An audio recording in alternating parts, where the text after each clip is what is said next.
Me toca subir al altillo. Yo estoy muy de historiador. En la clase de historia de básquetbol del Momentutsky habitual, voy a hacer una especie de precuela de un altillo de hace unos meses del señor Leo Margo cuando habló de un torneo allá por la década del 40, de 1940 en Estados Unidos, que vio enfrentarse a los Harlem Globetrotters frente a Los Ángeles Lakers de George Mikan. Buceando en esos armarios viejos de comienzos de siglo XX, inclusive, porque eso ocurrió en la década del 40, pero dije, bueno, ¿qué pasa con la historia del baloncesto y las minorías? Hemos hablado de los pueblos originarios, hemos hablado mucho del baloncesto femenino también. Bueno, Fede lo trae muchas veces en estos saltillos, pero para hacer una breve historia antes de empezar con la historia en particular, recordemos que no solo estuvo eso de lo que muy bien y muy interesante habló Leo, que lo recordé cuando revolví en el altillo esta historia que me llegó a través de un recorte de diario, hoy sería, que en realidad lo fue, una publicación en Twitter del New York Times, que la NBA recién incorporó en 1950 los primeros jugadores afroamericanos. Estamos hablando de Earl Lloyd en los Washington Capitals, Chuck Cooper en los New York Knickerbockers y Nat Clifton en los Bolton Celtics, Michael Bolton Celtics, como los primeros jugadores afroamericanos en una competencia muy importante. La NBA, que comenzaba por esos años, 3 años antes había estado la National Basketball League, bueno, termina siendo la NBA en definitiva, pero la historia de la comunidad afroamericana, y podemos empezar a ver las imágenes, comenzó 46 años antes.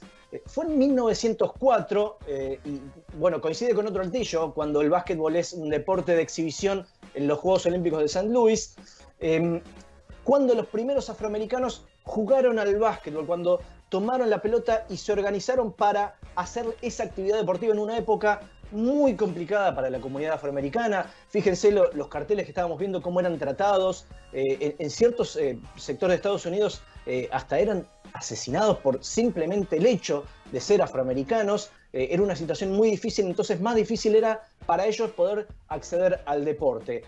Por primera vez fue gracias a Edwin Bancroft Henderson, un educador de una universidad de Washington y que además fue pionero como formador de la Asociación Nacional para el Avance de las Personas de Color.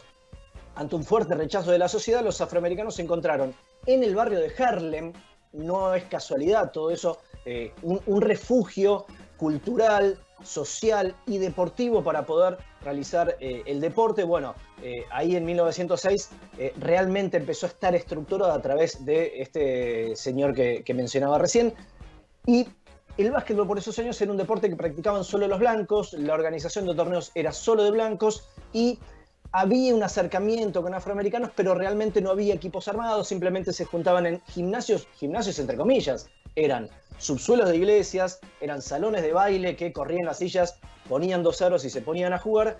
Bueno, en definitiva, a pesar de tener todas estas barreras, aparecieron promotores y uno en particular, Bob Douglas, que creó lo que se dice, y acá está el tema, no solo el comienzo de la práctica del básquetbol por la comunidad afroamericana, se dice que este señor Bob Douglas creó la mayor dinastía, o sea, el mejor equipo, llamémosle, la historia del deporte profesional de todos los tiempos. Ustedes dicen, hablando de básquetbol, los Celtics que ganaron 11 títulos, 8 seguidos, los Bulls, los Lakers, no sé, quien quiera, los San Antonio Spurs de 5 títulos en 20 años, son tantos en 15 años. No, señores, estamos hablando de que este señor Bob Douglas, que fue, o termina siendo llamado el padre del baloncesto afroamericano, creó como parte de lo que era el Harlem Renaissance Casino and Ballroom, o sea, un lugar donde se juntaba la gente a jugar al casino o a bailar, un lugar para generar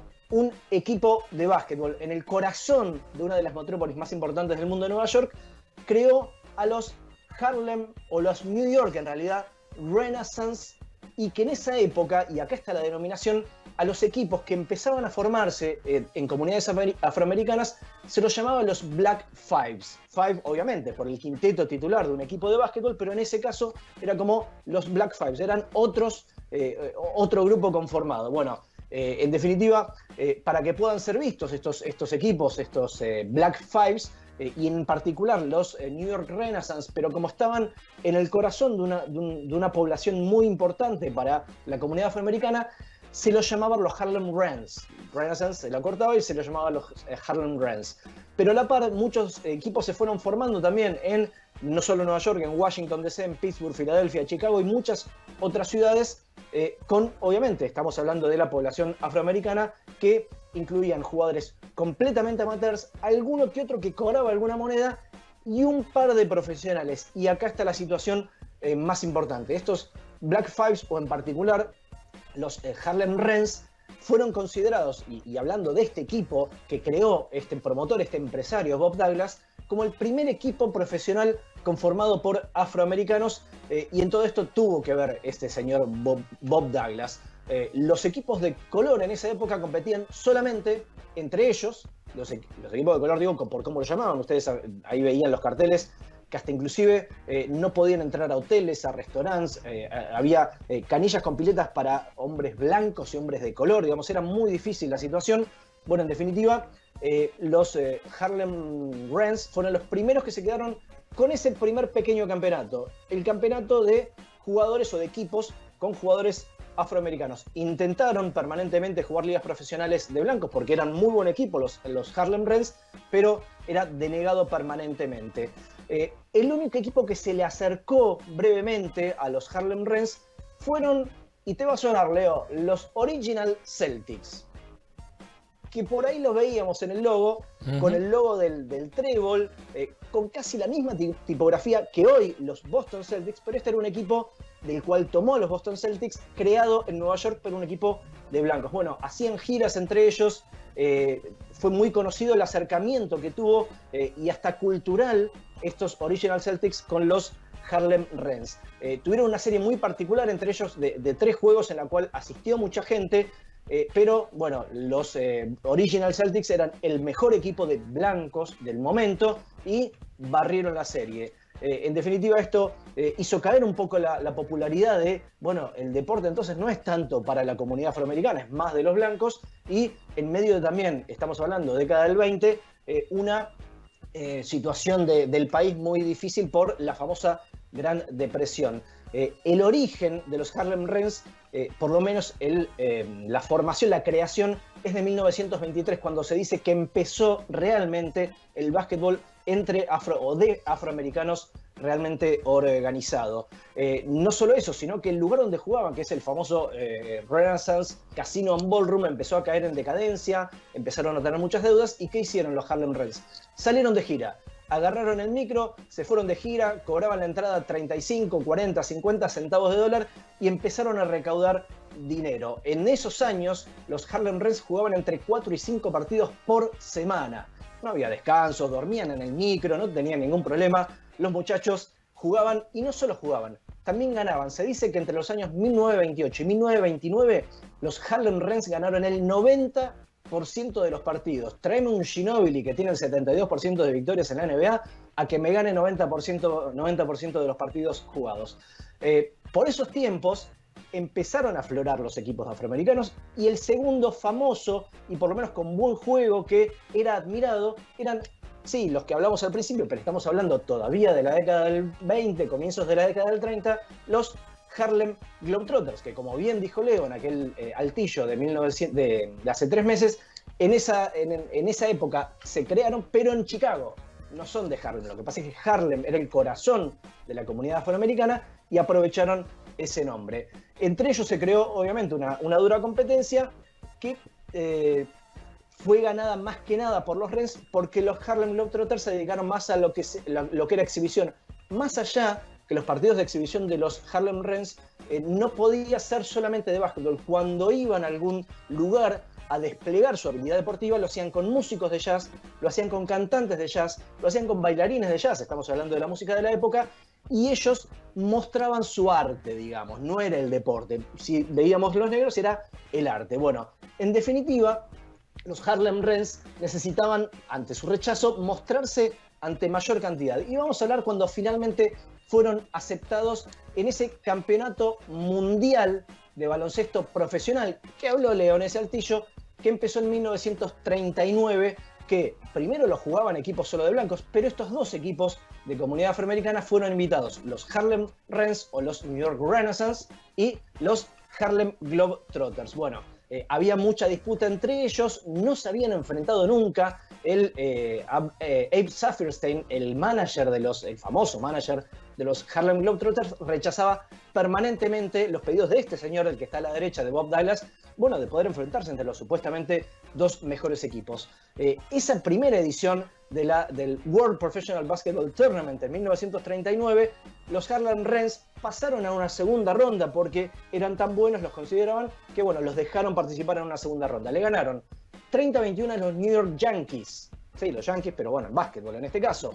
Y en la semifinal sí se enfrentaron a los Harlem Globetrotters, que se dice que el cuadro fue armado para que no se enfrenten en una posible final, sino que se crucen antes, porque no iba a haber una final entre dos equipos de negros, tenía que haber al menos uno de blancos. Bueno, el 23 de marzo de 1939 fue el día en que se enfrentaron y terminó ganando con un doble de Tarzan Cooper, 34-25, los Harlem Rens, esa semifinal ante los Globetrotters. Ahora sí, el 28 de marzo enfrentaron al mejor equipo de esos años, los Oshkosh All Stars, y también le ganaron 34-25. En este estadio, en el Chicago Coliseum, que es en donde se disputó este campeonato mundial de básquetbol profesional, en el cual en las rondas preliminares había algo así, era el estadio más grande que había en Estados Unidos, algo así como 8.000 espectadores, y para la final se dice, cuentan las leyendas de la época, que había cerca de 20.000 espectadores para ver a los Harlem Rens enfrentando a los Oshkosh All Stars.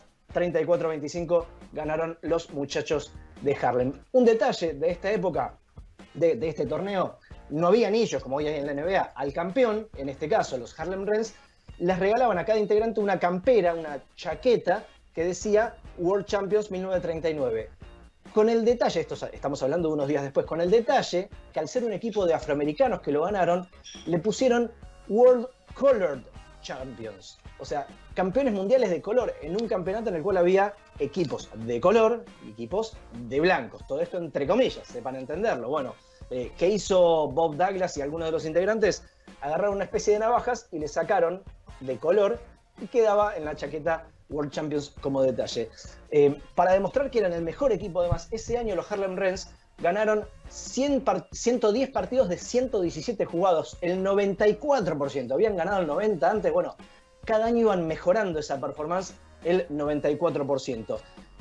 Y la anécdota cuenta que entre torneos, giras varias, desde la creación de este equipo, los Harlem Rens, entre 1923 y 1948, cuando se desarma esta leyenda, esta dinastía de equipo de básquetbol, jugaron más de 3.000 partidos y ganaron el 83% de lo que jugaron, incluyendo un año ganando 88 partidos seguidos. ¿Quieren una dinastía de básquetbol? Ahí la tienen. Lo último de este equipo, y antes de pasar a algo a lo cual se puede recurrir para conocer más detalles, porque es fantástica la historia, en 1963 los Harlem Rens fueron introducidos al Basketball Hall of Fame de Springfield, en particular algunos jugadores, y Bob Douglas, que fue el primer afroamericano en ser inducido al Hall de la Fama en la década del 70, como corolario de todo lo que hicieron los Harlem Rens. Ahora, lo último realmente, hay un libro que escribió alguien que creo que conocemos, que se llama Kareem Abdul-Jabbar.